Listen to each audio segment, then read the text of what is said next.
सब बोलो सियापति रामचंद्र की जय। सत्य सनातन धर्म की जय। आज हम 5वां अध्याय पढ़ेंगे जो कि मुक्ति देव 5 अध्याय है। इसके बाद फिर बालकांड की कथा शुरू होती है। हरिओम सतनाम, हरिओम सतनाम। 5वां अध्याय। महर्षि नारद द्वारा रामायण का महात्म सुनकर संत कुमार ने कहा कि हे मुनि, अब आप इस रामायण की विधि बताइए। अब तक तो आपने महात्म कहा है, हे महामुनि, अब आप सब कुछ कहने में समर्थ हैं। आप रामायण कथा की विधि कहिए। हे मुनीश्वरों, तीनों लोक में प्रसिद्धि मुक्ति की देने वाली उत्तम विधि मैं कहता हूँ। आप लोग सावधान होकर सुनिए। जो लोग भक्ति सहित रामायण की कथा कहलाते हैं, उनके कई जन्मों के पाप छूट जाते हैं। रामायण की कथा चित्र, माघ और कार्तिक मास के शुक्ल पक्ष में से सुनना प्रारंभ करना चाहिए। प्रथम समस्त वाचन सहित संकल्प कर रामायण की पूजा करे, फिर कथा श्रवण करे। कथा श्रवण करते हुए नारायण से प्रार्थना करे कि हे देव, आज से मैं आपके चरित्रों को श्रवण करता हूँ। आपकी कृपा से कथा के 9 दिनों निर्विघ्न बीते और मैं प्रतिदिन भक्ति सहित कथा श्रवण करूं। नित्य प्रातः काल अपामार्ग की दुतोन करके रामचंद्र का सिमरन करते हुए स्नान करे। सफेद वस्त्र पहन मौन धारण किए कथा स्थान पर आवे। पैर धोकर आचमन करे और रामचंद्र का ध्यान करे। देवताओं का आवाहन करे, आसन देकर उनका विधि पूर्वक पूजन करे। इसके बाद भक्ति सहित धूप दीप नैवेद्य और आसन आदि दे आवाहन करके श्री रामायण जी का पूजन करे। फिर ओम नमो नारायण इस 8 अक्षर वाले मंत्र का जप करके 1 बार, 2 बार, 3 बार, जितनी बार कर सके हवन करके आहुति दे। इस तरह नियम पूर्वक विधि से रामायण की कथा सुने। इस कथा को सुनने वाला भगवान विष्णु के लोक को प्राप्त होता है। रामायण सुनने वाले को सदा धर्म में तत्पर रहना चाहिए। इसके बाद नारद जी ने संत कुमार आदि ऋषिवरों से कहा कि हे ब्राह्मणों, रामायण की कथा सुनने वाले व्रती को 9 दिनों तक चंडाल, पतित, नास्तिक, मर्यादाहीन, निंदक, लोभी, वर्ण संकर, देवताओं का भाग चुराने वाला, मनुष्यों का गुणगान करने वाला, कवियों, गौ, ब्राह्मण के विरोधी, पराये अन्न और पराई स्त्री को हरण करने वालों से बोलना नहीं चाहिए। अपने हृदय से राग द्वेष दूर करके जो रामायण की कथा सुनते हैं, उनको परा सिद्धि प्राप्त होती है। इस नियम से कथा सुनने वाले को विष्णु लोक की प्राप्ति होती है। हे ऋषियों, गंगा से बढ़कर तीर्थ और माता से बढ़कर दूसरा कोई भी गुरु नहीं है। विष्णु से बढ़कर देवता, वेद से बड़ा शास्त्र, रामायण से बड़ा धर्म और शांति से बड़ा सुख नहीं है। सूर्य से बढ़कर ज्योति और रामायण से बढ़कर शांतिदायक कुछ भी नहीं है। ज्ञान से बढ़कर लोभ, अक्षमा और कार्तिक से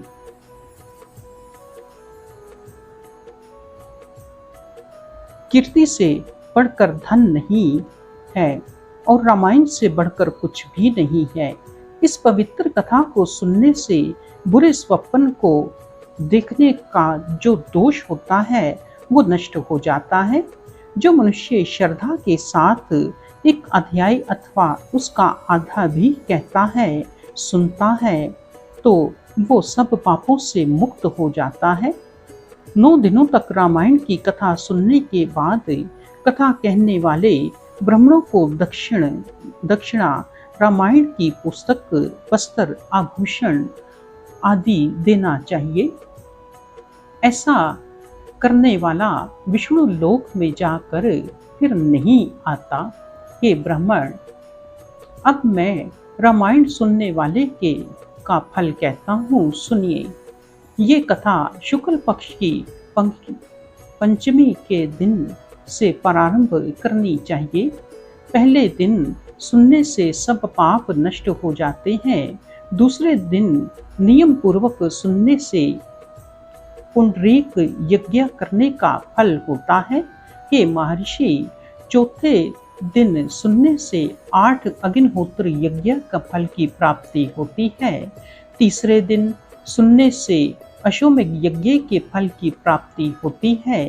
5वें दिन सुनने से अग्नि ओष्ठाम का फल, दूना फल प्राप्त होता है। 6वें दिन सुनने से अग्नि अष्टोम का 8 गुणा फल प्राप्त होता है। 7वें दिन सुनने से अश्वमेध यज्ञ का 8 गुणा फल प्राप्त होता है। 8वें दिन सुनने से गौ मेघ यज्ञ का फल की प्राप्ति होती है। इस कथा को विधि पूर्वक 9 दिनों तक बराबर व्रत सहित सुनने से गौ मेघ यज्ञ का 3 गुणा फल प्राप्त होता है। इस कथा को कहने वाले जितेंद्रिय वक्ता परमानंद को प्राप्त हो जाते हैं। भगवान को प्रसन्न करने के लिए केवल भक्ति ही सर्वश्रेष्ठ उपाय है। भक्त वत्सल सर्वदेवमय श्री रामचंद्र जी का केवल नाम सिमरण करने से मनुष्य पापों से छूट जाते हैं। भगवान अपनी भक्ति के अधीन रहते हैं। उनको प्रसन्न करने के लिए लोग उनकी भक्ति करते हैं। हे मुनीश्वरों, ये कथा यति ब्रह्मचारी और दिगंबरों को भी 9 दिनों तक सुनना उचित है। इस कथा के प्रभाव से वे लोग ब्रह्मलोक को प्राप्त होकर जन्म मरण के संकट से मुक्त हो जाते हैं। इस परम पवित्र रामायण का एक श्लोक भी पाठ करने वाला पुरुष अनेक पापों से छूट जाता है। हे ऋषियों, ये बात बहुत गुप्त है, सिवाय अधिकारी के और किसी से भी नहीं कहना चाहिए। अत्यंत रहस्यमयी राम कथा को गौ ब्राह्मण के विरोधी, देवताओं के निंदक और पाखंडियों को न सुनाना चाहिए। जो काम, मद, दंभ आदि से अलग तथा रामचंद्र के भक्त हों और गुरु में श्रद्धा रखते हों, उन्हीं को सुनाना चाहिए। रामचंद्र अच्छे भक्तों पर कृपा करते हैं। जो कोई पराधीन होकर भी उनका सिमरण करता है, वो उसके सभी पापों का नाश करके परम पद देते हैं। इस संसार रूपी वन में भस्म करने के लिए, वन को भस्म करने के लिए रामचंद्र दवा अग्नि के समान है। इस राम कथा को सुनते ही पापों का नाश हो जाता है। जो पुरुष इस कथा में प्रेम सहित भक्ति करता है, वो धन्य है। हे संत कुमार जी, वही संपूर्ण शास्त्रों का जानने वाला और उत्तम पुण्यों का भागी है। जो रामायण की कथा को कहता और सुनता है, जो मनुष्य जिस मनोरथ को रख कर 9 दिनों तक कहता या सुनता है, उसका मनोरथ कभी नष्ट नहीं होता।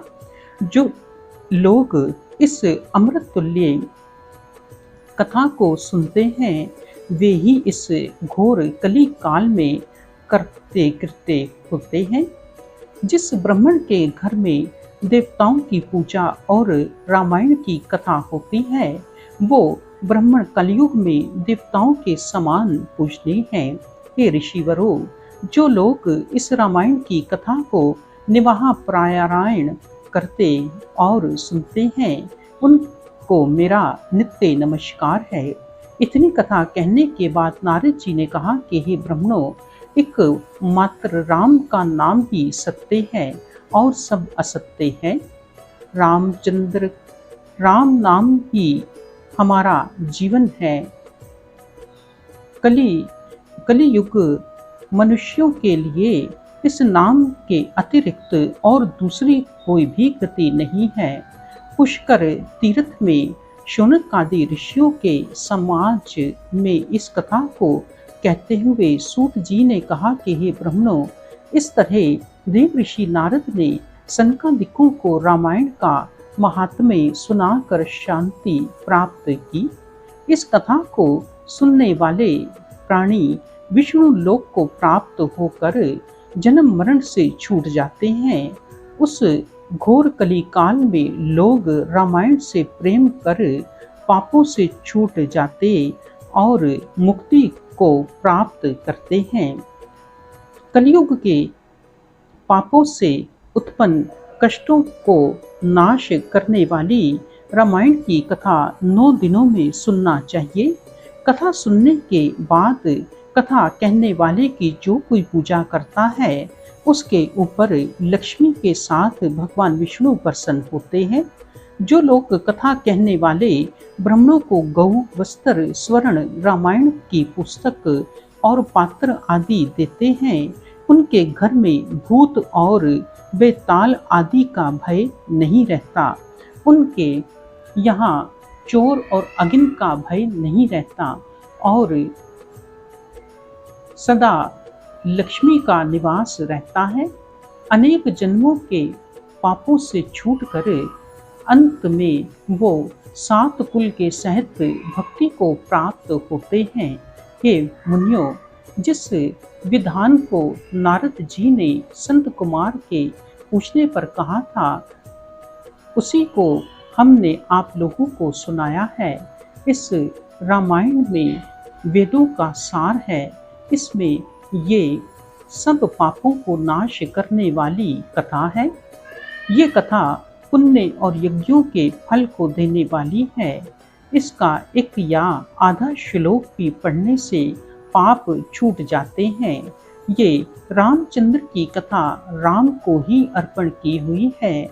इससे सब पुण्यों और सुखों की देने वाली है। जो इसको प्रेम सहित गाते और सुनते हैं, उनके पास काम आदि संसारी दोष नहीं जाते और सैकड़ों जन्मों के पाप नाश हो जाते हैं।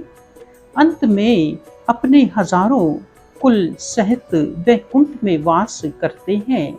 जो लोग प्रतिदिन रामायण की कथा कहते सुनते और कार्तिक माद और चैत्र मास में विधि पूर्वक निवाह सुनते हैं, वे सब पापों से छूटकर रामायण की भक्ति को, रामचंद्र की भक्ति को प्राप्त करते हैं। अपने भक्त पर रामचंद्र कृपा करते और पापों से दूर कर उसे संपत्तिवान बना देते हैं। जो लोग विधि पूर्वक सावधानी से निवाह सुनते हैं, वे निश्चय विष्णु लोक को प्राप्त करते हैं। वाल्मीकि रामायण का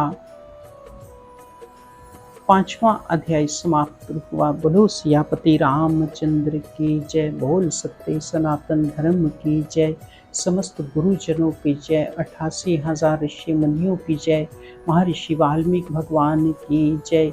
बोलो श्री राधे कृष्णा की जय। बोलो लक्ष्मी नारायण की जय। आज के 5 अध्याय समाप्त हुए।